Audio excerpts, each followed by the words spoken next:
At his mother's funeral, he saw his ex-black wife and twin boys with his eyes. Subscribe and tell us where you're watching us from today.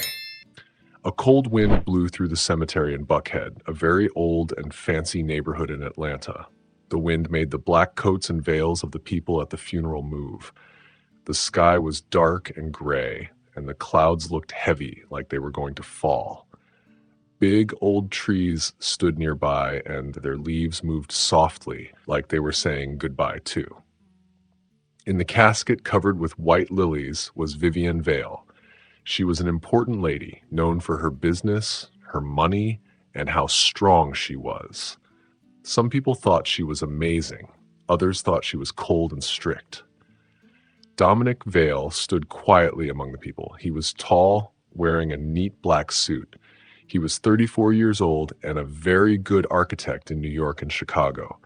He had come back to his hometown for his mother's funeral. Vivienne was the woman who raised him, taught him, and made him who he was, even if she had been very strict. People said Vivienne was full of kindness and care. She helped the city, dressed well, and looked perfect. But Dominic knew a different version. To him, she was hard, serious, and always wanted everything just right. He came back 2 nights ago on a late flight. He didn't sleep much. The big old house on West Paces Ferry Road looked the same. It was still clean, serious, and quiet. But it felt even more like her now that she was gone. He hadn't slept there since college. Everything, the fancy halls, shiny chandeliers, and the dishes in the cabinet, still looked like her rules. As the music at the funeral ended, Dominic stood under a black umbrella. He stayed near the back of the crowd. He didn't go close to the casket. He just watched, like he always had with his mother. The pastor spoke about duty and love and how much Vivienne had done for her family and the city. But Dominic wasn't really listening. His eyes wandered. Then, near the iron gate by the small chapel, he saw someone. A woman, standing half-hidden behind a stone pillar. She wore a black coat and looked like she didn't belong. Her head was down, but something about her face, the way she held her purse, it all looked familiar. Dominic blinked. Once. Twice. Amara. His heart jumped. Could it really be her? He hadn't seen her in 10 years. The last time was when she left him, just disappeared without a word. They had made promises, talked about their future, and he had even bought an engagement ring. And then she was gone. Now here she was at his mother's funeral, looking sad and quiet. Beside her were 2 small boys, twins, about 8 years old. They stood close to her, holding onto her coat. One boy had curly hair and dark skin like Amara. The other boy had lighter skin. He looked straight at Dominic with big greenish eyes. Dominic's eyes. Dominic's body went cold. Everything went quiet. He didn't hear the people, the wind, or the pastor anymore. He just stared at the boys. Were they hers? Were they his? He took a step forward, not even noticing the wet mud soaking into his shiny shoes. His heart was beating fast. Amara looked up. Her eyes met his. Her face showed surprise, sadness, and worry. She held her boys tighter. Dominic froze. He didn't know what to do. His mind was full of questions. Why was she here? Why hadn't he heard from her? Who were the boys? The funeral kept going. The casket was lowered into the ground. People cried and hugged and said nice things. But Dominic just stood there, looking at Amara and the boys. Then, slowly, Amara turned and walked away, gently guiding the children ahead. He wanted to follow, but someone touched his shoulder. It was Victor, a man from the family company. "We're starting the reading of the will at the house," Victor said. "They're waiting for you." Dominic nodded, but he didn't really hear. He looked back toward the gate. Amara and the boys were gone. The ride back to the big house was quiet. Trees passed by the car window, but Dominic wasn't really seeing them. His mind was full of memories. Amara, 2 boys, 8 years old, his mother's strict rules. How much did she know? He had buried his mother that day, but he had found something else, a secret that pulled at his heart. If those boys were his, if Amara had been pushed away from his life, then everything he believed about the past was wrong. Back at the house, he walked up the steps slowly. Inside, lights shone from the ceiling and the wood floors looked perfect. Workers moved around, taking coats and offering drinks.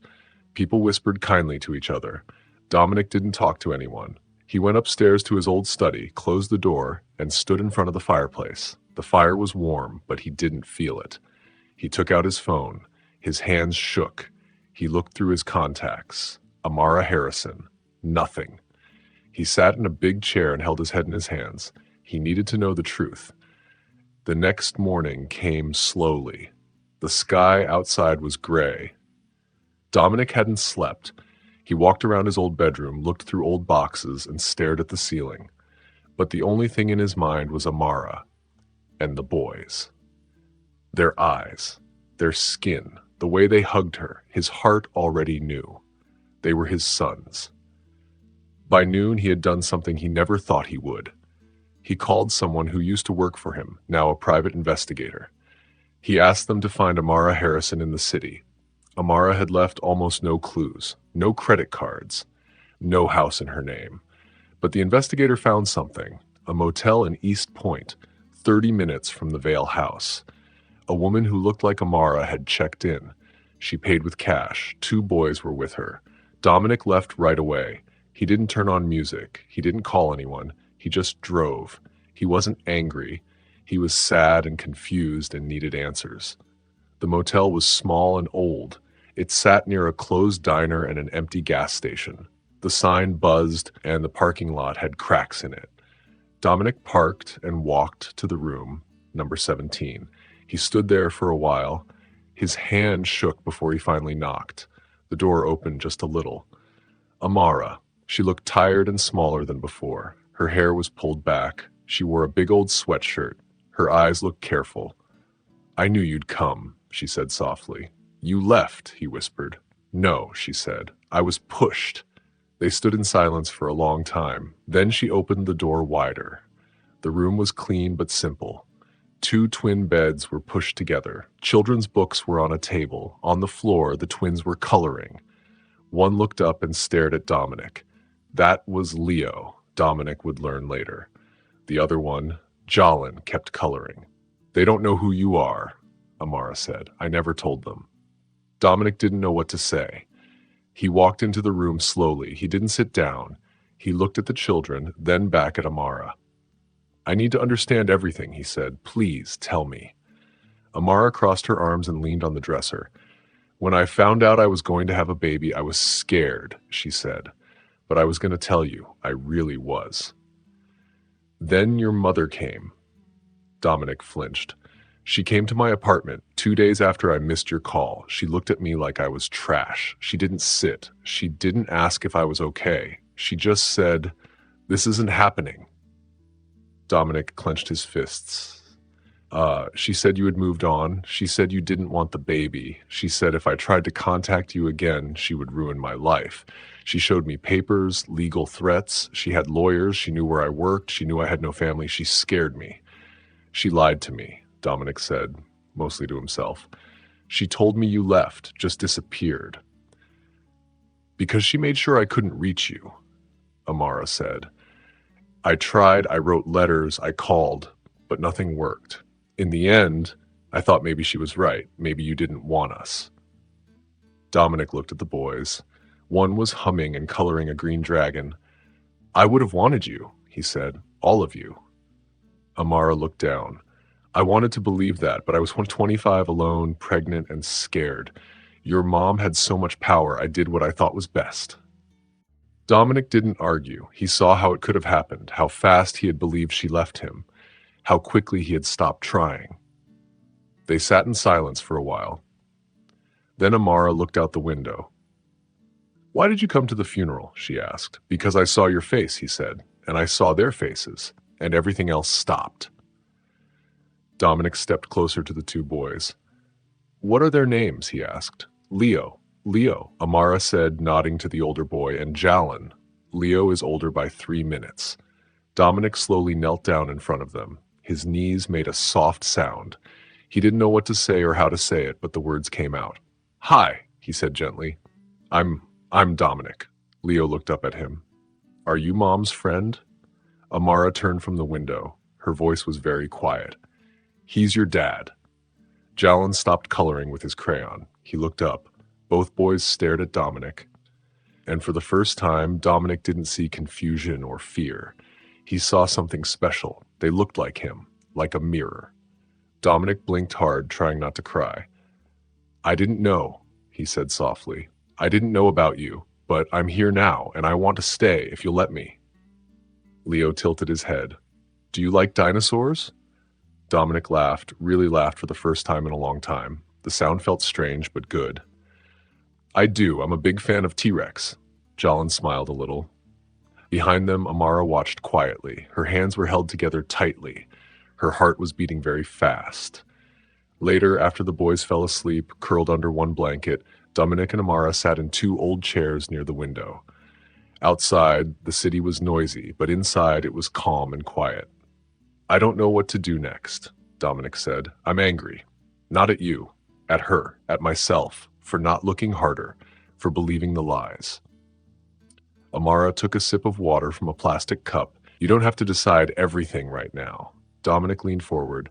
I want to know them, be part of their lives, not as some stranger with money. I want to be their dad. Amara looked into his eyes. It won't be easy, he nodded. Nothing worth it ever is. They didn't touch, they didn't cry, but something changed between them. It wasn't forgiveness, not yet, but it was real. A beginning. The next morning, after visiting the motel, Dominic woke up before the sun. The room was dark and quiet. The fire had gone out. He sat up in bed and put his hands on his head. His thoughts were spinning. What he had learned yesterday hadn't faded. It felt even heavier now. He had children. Not someday, not maybe. Now. Two boys who had lived almost 8 years without even knowing his name, and Amara hadn't left him. She had been pushed away, like someone thrown out of a house she helped build. The woman he had loved, the life they could have had, it had all been taken from them. But he didn't have time to stay stuck in the past. The reading of the will was at 9, and the lawyers said it was very important to be there. Everyone would be watching. Family, board members, even people from the company his mother built. Every word would decide what happened to her fortune. And now Dominic understood it would also affect the two boys she had ignored. He got dressed quietly. Putting on his tie and buttoning his shirt helped calm him down. When he walked downstairs, the staff had already set out silver coffee pots and trays of fancy food, but no one had touched them. The library was changed into a courtroom. Thick curtains let in only a little sunshine. The big books sat on shelves. At the middle of the room was a shiny table, and the family lawyer, Mr. Leonard Warren, was ready to speak. Dominic walked in, and everyone stopped talking. The room was full of people he knew, some cousins, old family friends, and leaders from the Vail Foundation. They all looked at him as he sat down. Mr. Vail, Warren said kindly, thank you for being on time. Dominic gave a small nod. When everyone was seated, Warren opened a big leather folder, put on his glasses, and started to read. This is the will of Mrs. Vivian D. Vail. The contents are official and registered with the court. The beginning part was slow and boring. Money for charities, workers, museums, and college scholarships. But everyone was waiting for the most important part. Who would get the Vail house and the company?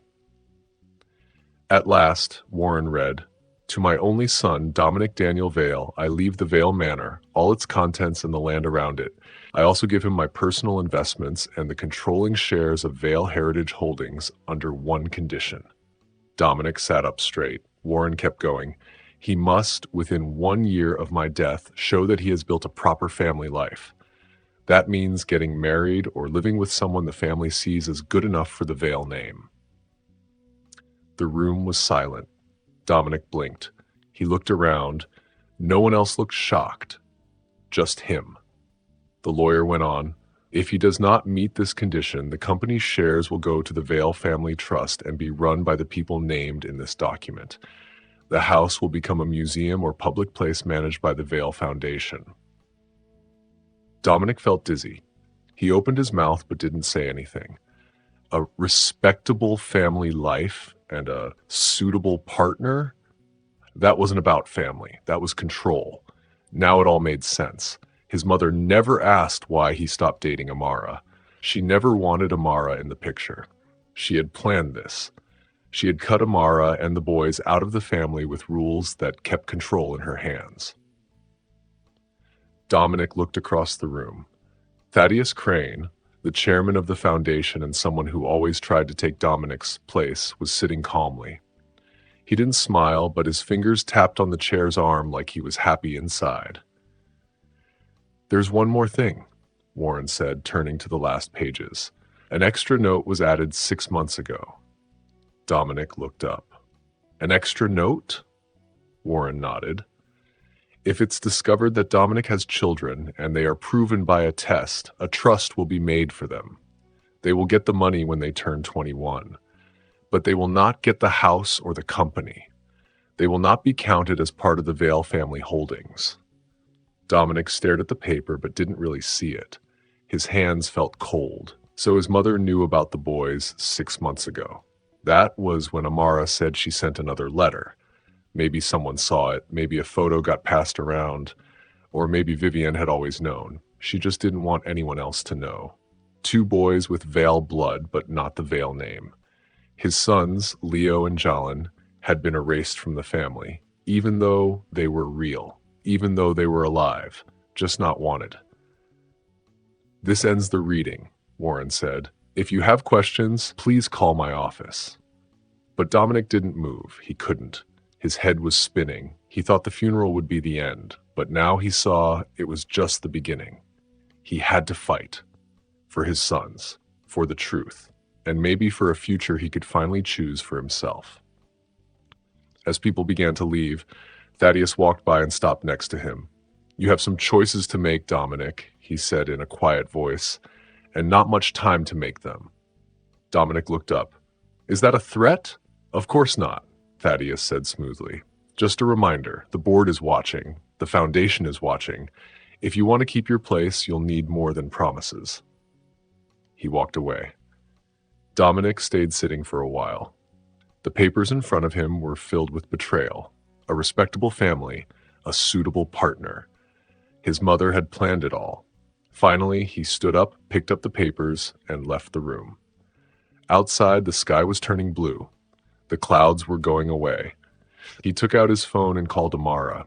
She answered on the second ring. "Can we meet?" he asked. "Today, I need to talk about everything." Her voice was soft. "Where?" He looked at the big gardens. "Here, at the house. Bring the boys." She paused for a moment, then she said, "I'll come." After the call ended, he stood quietly. The wind touched his face. His mother had taken so much from him, his love, his family, the truth. But this time he wouldn't let her finish the story without him. Amara came just before 3 in the afternoon. Her small car drove slowly up the big circle driveway. Dominic watched from the upstairs window. The car looked tiny next to the big house, but he didn't care about that anymore. He only looked at the 2 little faces in the back seat. Leo and Jalen. They weren't strangers anymore, but they weren't quite his sons yet either. Not fully. He walked downstairs as they got out of the car. The boys stared up at the house. Their faces were filled with wonder and nervousness. Amara stood close behind them. Her hand rested gently on Leo's shoulder. Dominic opened the front door before they could knock. "Hi," he said quietly. Amara nodded. The boys stood behind her, holding onto her coat. The big hallway stretched out behind Dominic. Golden sunlight came through the tall windows. He stepped back. "Come in," he said. They walked in slowly. The air smelled like lemons and clean wood. Everything looked shiny and perfect, just like always. Paintings of the Vale family hung on the walls. Their painted eyes watched silently from the past. As the family Dominic had never thought he would meet stepped through the doors, he took them to the sunroom. It was the warmest room in the house. It used to be his mom's favorite place to drink tea, read newspapers, and laugh softly with her friends. Today, the room looked different. Dominic brought in small chairs and a little table. On the table, there were juice boxes, fruits, and cookies. It wasn't fancy, but it was the best he could do. He was really trying. The two boys didn't move at first. They were shy. But when they saw the apple slices and chocolate chip cookies, they smiled a little and sat down next to each other. They ate quietly, looking all around the big, fancy room. Dominic sat across from them. "I thought maybe we could hang out here today. Just us," he said. Amara stood by the window with her arms crossed. On the phone, she had said she would just watch and not join in. She looked strong and careful, like someone who had done everything alone for a long time. Jalin looked up from his juice box. "Is this your house?" Dominic nodded. "It used to be my mom's, now it's mine, but it's really big for just one person." Leo tilted his head. "Do you live here all by yourself?" "Mostly," Dominic said. "Sometimes people come to work, but it's just me most of the time." "Do you have toys?" Leo asked. Dominic smiled. "Not many anymore. But maybe we can get some." The boys looked at each other. They didn't say anything out loud, but Dominic could tell they were talking with their eyes. After a moment, they started eating again, their shoulders not as tight as before. Later, the boys played with a chess set, but they used the pieces like little soldiers and spaceships. While they played, Dominic and Amara stepped into the hallway. "Thank you for coming," he said softly. Amara nodded. She didn't smile. "You said it was important." Dominic hesitated, then handed her a folded packet of papers. "The will," he said. "She left everything to me, but with rules. One of the rules is about you." Amara took the papers but didn't open them. Her face stayed the same. She didn't look surprised. "She never forgave me," Amara said. "Even when I left, I was still a problem to her." Dominic nodded. "She said I could only keep the company and the house if I married someone suitable. That's what she called it. It had to look good, not just be about love." He looked down. She also knew about the boys. She gave them a trust fund, but she said they can never get the company. Amara's face got tight. "So even after she died, she tried to erase us." Dominic shook his head. "She can't. Not anymore. I won't let her." Amara looked through the hallway toward the sunroom. Leo was pretending one of the chess pieces was flying through space. Jalin was building a wall with pawns. She let out a long, slow breath. "You say that now, but it's not that simple." "I know," Dominic said. "I'm not asking you to fix anything. I just want to get to know them. I want to be part of their lives." Amara looked at him for a long time. Her eyes didn't forgive, but they weren't angry. There was something a little softer.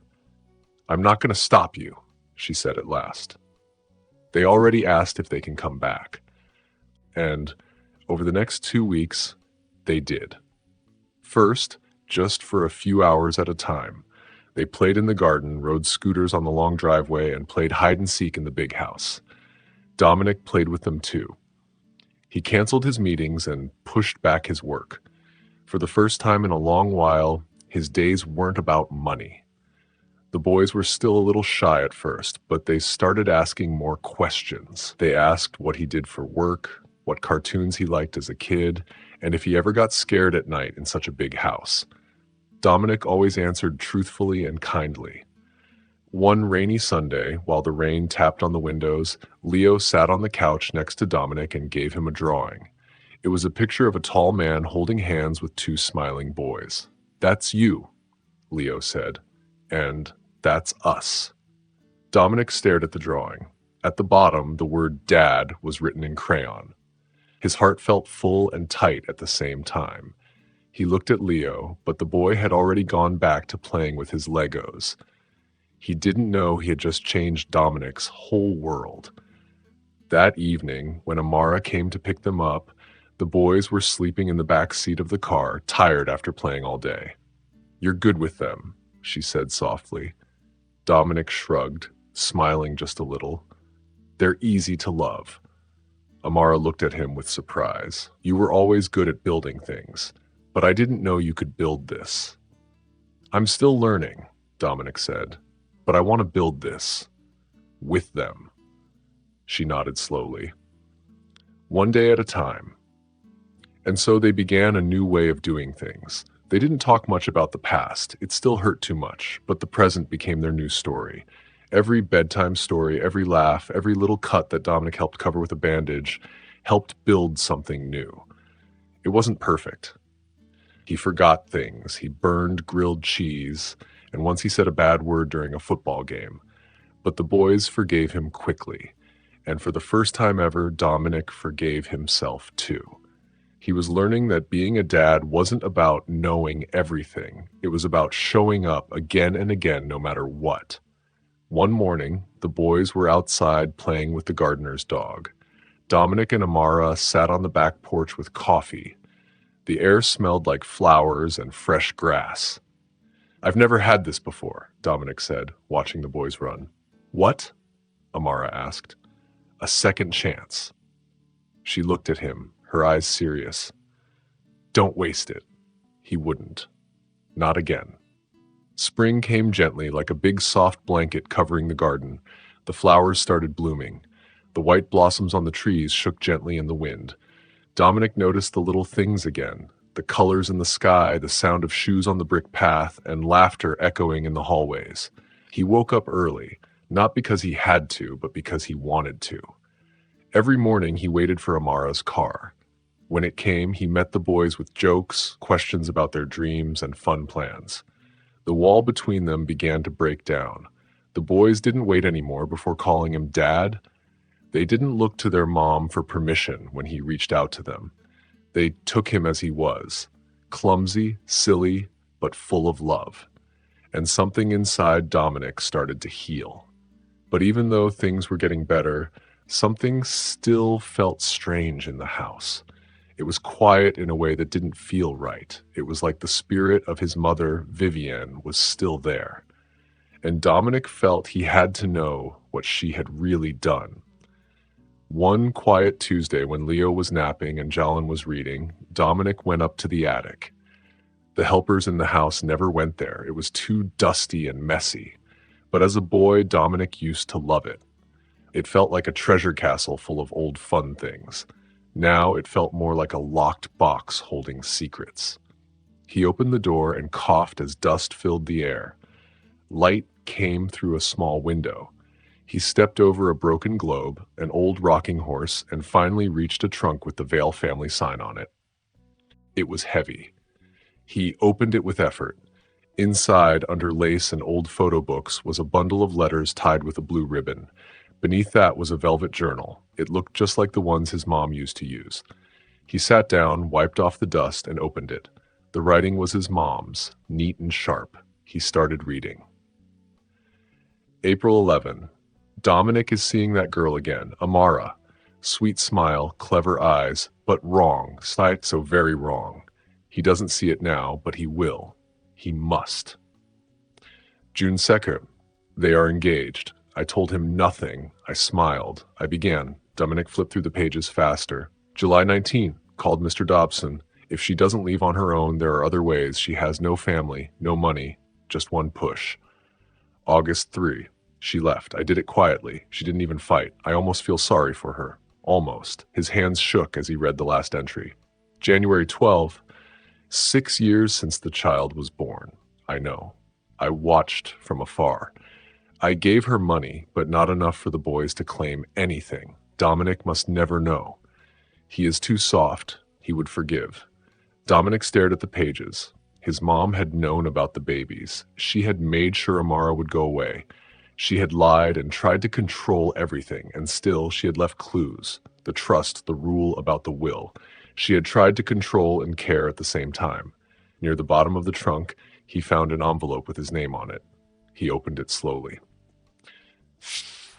My dearest Dominic, if you are reading this, then I failed to protect you. I did what I did out of love, a kind of love you may not understand. You were meant for more than that life with her. You were meant to lead.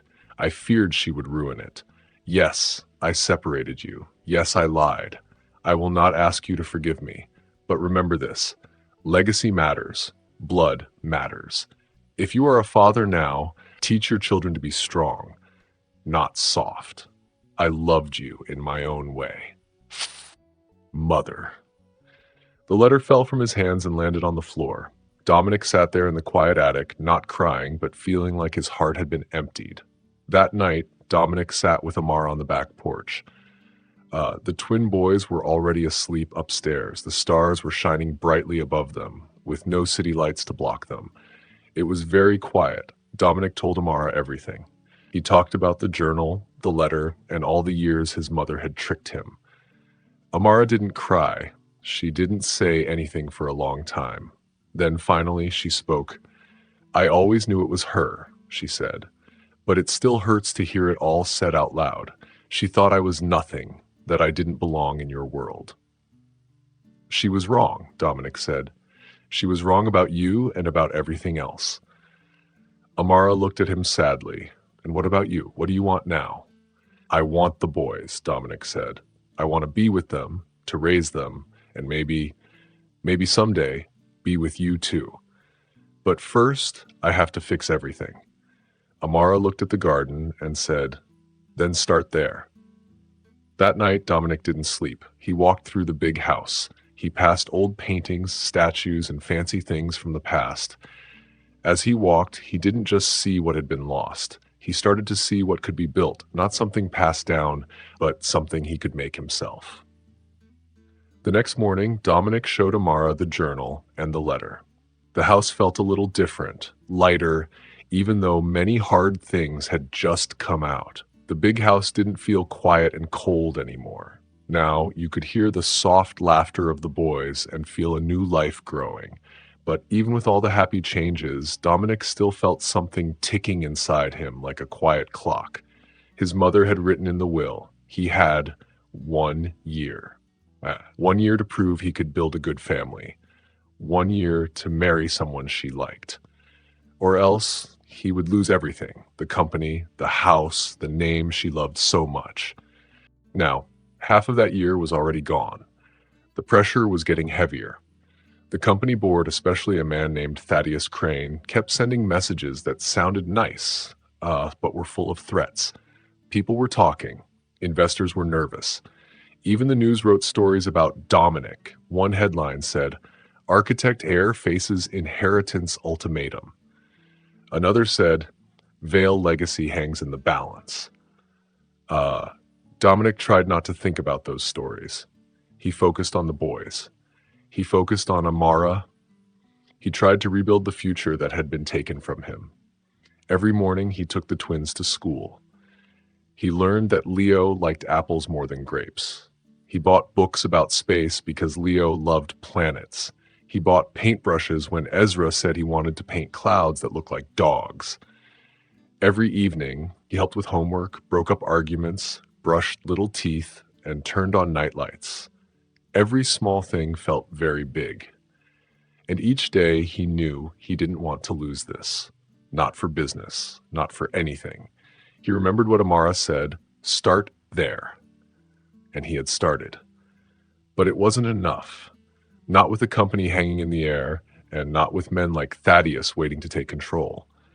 So Dominic made a plan. He stayed up late for many nights, thinking of a way to do what was right, and also protect what he loved.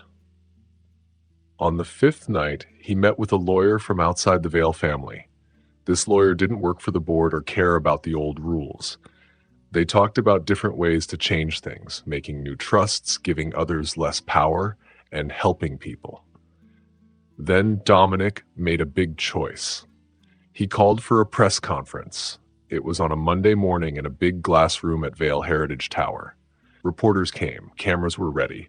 Behind the podium, a big sign said, not Vale Heritage, but something new. Below that, it said, the Leo and Ezra Foundation, Legacy Reimagined. Dominic stood in front of everyone. He wore a simple blue suit, no tie, his sleeves rolled up. Behind him stood Amara and the boys, not as decorations, but because they were part of his life now. Good morning, he said. His voice was clear and calm. I'm Dominic Vale, son of Vivienne Vale, architect, father, and today someone choosing a future over a past. He paused and looked at the people. The Vale name has always meant tradition, legacy, and rules. But names, just like buildings, must change if they are to stay strong. We can protect the past without hurting the future. He explained his plan. He was giving 35% of his company shares to a new foundation named after his sons. This foundation would help children raised by single parents, especially those who didn't have much money or help.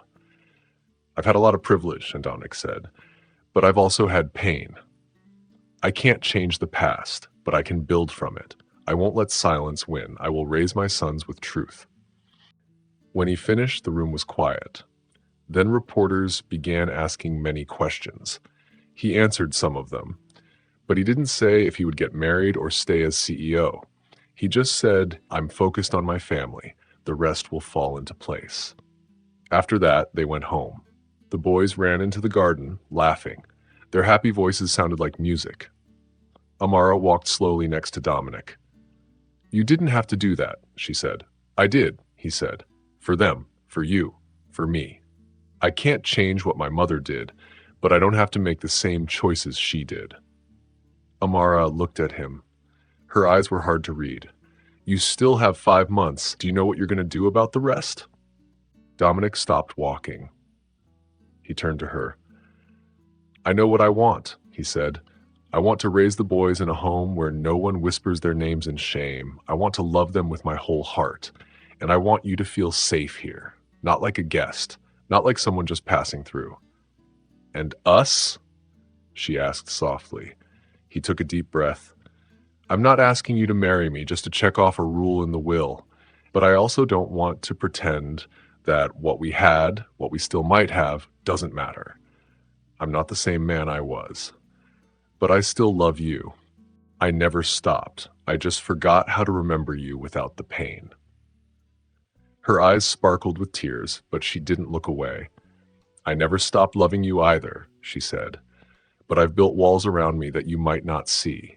I have to protect myself, and I have to protect them." "I'm not asking for yes or no," Dominic said. "I'm asking for time, for a chance to show you I can be more than the man who believed my mother instead of you." She nodded slowly. "Then let's keep walking." And so they did. In the weeks that followed, life became more normal. The boys got used to their routine. They brought home drawings and fun stories. They asked lots of questions during dinner and bath time. Amara started volunteering at one of the foundation's programs. She helped women who were starting over, and Dominic made big changes at work. He made the company more open and kind. They were small steps, but they were real. Every night when the house got quiet and the lights dimmed, Dominic sat with his sons. Sometimes he read to them. Sometimes he just held their hands as they fell asleep. And deep inside, he felt something money could never buy. A reason, a home, a truth to build on. Summer slowly became fall. The air got cooler and smelled like pine. The trees around the big house turned gold, red, and orange. The boys loved raking leaves and jumping into the piles, laughing loudly. Dominic watched them from the porch, his warm drink in his hand, his heart full. He almost forgot what it felt like to live without always trying to protect himself. Amara started coming to the house more often. At first, it was to check on the boys, but soon she stayed for dinner. After the dishes were done, she would sit and listen while Dominic read to the boys. Sometimes, after the boys fell asleep, she and Dominic sat on the back porch and talked about all the time they had lost and what the future might look like. The house changed too. It didn't feel cold and quiet anymore. Leo's drawings of planets and rockets were hung on the upstairs walls. Ezra's watercolor paintings, full of color and feeling, hung in the sunroom. A corner of the kitchen was now for school projects. Even the helpers in the house smiled more and slipped extra cookies into the boys' backpacks. But even with all the happiness, the outside world still waited. The people at the Vale Foundation watched Dominic carefully. They met with him often and asked quiet but serious questions. No one said it out loud, but they were waiting. Would Dominic marry? Would he follow the rules in the will? Or would he lose everything? The house, the company, the name? The question was always there. like a clock ticking in the next room. One Sunday afternoon, as sunlight filled the house, Dominic sat down with Amara. The boys were outside, picking leaves with their tutor. "I've been thinking," Dominic said. Amara didn't speak. She just waited. "I'm not going to ask you to marry me," he said. Her eyes moved quickly. "Unless it's something we both really want. Not because of my mother. Not because of the will with you here. Only if it's because we've found something real again." "I'm glad," she said softly, "because I don't want to be someone's answer to a legal problem." "I know," Dominic nodded. "But I also know this. What we've built here, the way the boys smile when you walk in, the way they trust me now, the way you've started to trust me again, that's not a plan. That's not part of the will. That's real. It's alive. And I want it to last." Amara looked at Dominic for a long time. "I don't know if I will ever stop being afraid that everything will be taken away again," she said. "I waited for a long time, always feeling scared. When you are raising children all alone, you don't believe in happy fairy tales." Dominic smiled kindly. "I don't want a fairy tale," he said. "I want a family." That day, they didn't make any big decisions. There was no big question, no surprise moment. But when Amara reached across the table and held his hand, it felt like a strong promise, stronger than words. October came with new fun things. They made new routines together. Dominic took the boys to school while holding warm drinks in the car. On Saturdays, they watched Jalen play soccer. In the evenings, they sat on the couch and watched old movies with popcorn. Leo became very excited about stars and constellations. Sometimes, in the middle of the night, he would wake up Dominic just to point at Orion, the star shape in the sky. One day, Jalen said, "I want to be a color professor when I grow up." No one laughed. No one told him he was wrong. They all just smiled. Amara started staying at the house more. First, it was one night. Then it became a few nights each week. Her toothbrush was now in the bathroom upstairs. Her books were by the bed. And one day, without anyone saying anything, Amara began calling the house home. As the weeks went on, the boys changed too. Kids are really good at adjusting. They didn't ask about the past anymore. They were happy just being in the present moment. One cold day in November, Leo and Jalen were hanging paper turkeys on the kitchen cabinets with Dominic. Leo pulled on Dominic's sleeve and asked, "Are you and Mommy going to get married?" Dominic paused. He still held a glue stick in his hand. "Would you like that?" he asked. Leo shrugged. "It already feels like we are." Jalen nodded very seriously and said, "You already live in the same house?" You just sleep in different rooms." Dominic smiled and gently touched their hair. His eyes felt wet, but he blinked fast. "We'll figure it out," he said, "together." December came with snow. The bushes outside got a soft white dust. The windows looked like they were covered in sugar. Every night, the fireplace was warm and glowing. It made the house feel cozy in a way no lights ever could. The boys helped decorate the Christmas tree. They hung all kinds of ornaments, some old from Dominic's family, some funny ones the boys made at school. They wrote letters to Santa. They even wrote one to their father. The letter said, "Thank you for finding us." Dominic kept that letter in his desk drawer right next to the last note from his mother. On Christmas Eve, they sat around the dinner table. Just the four of them. No big party, no fancy guests, no business people.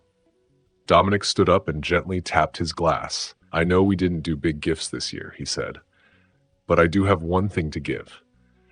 He reached into his pocket and pulled out a small box covered in soft velvet. Amara stopped breathing for a second. Her eyes were wide. "I'm not doing this because of a rule," Dominic said. "Not because of money. Not because anyone told me to. I'm doing it because I love you, because I never stopped. And I want to spend my whole life raising our boys and growing old with you. I want to build something that no one can ever break apart." He opened the box. Inside was a ring, not the old one, but a new one, simple and special. Amara didn't cry. She smiled. A real, deep smile, the kind that takes many years to make. Then she whispered, "Yes." The boys cheered loudly. Jalin almost knocked over his drink. Leo patted Dominic's arm like a grown-up and said, "Told you so." They got married quietly the next spring. No news cameras, no big crowd, just simple vows in the garden under the magnolia tree. The boys stood beside them and held the rings. The only guests were close friends, nice neighbors, and the kind people who worked in the house and had become part of the family. Later, when Dominic had one last meeting with the people in charge of his family's company, he showed them the marriage certificate. One man, Mr. Crane, raised his eyebrow, but he didn't say anything. Dominic was still in charge. But more important than that, the family's future had changed. That year, Vale Heritage Holdings grew. They started helping poor neighborhoods and fixing old buildings.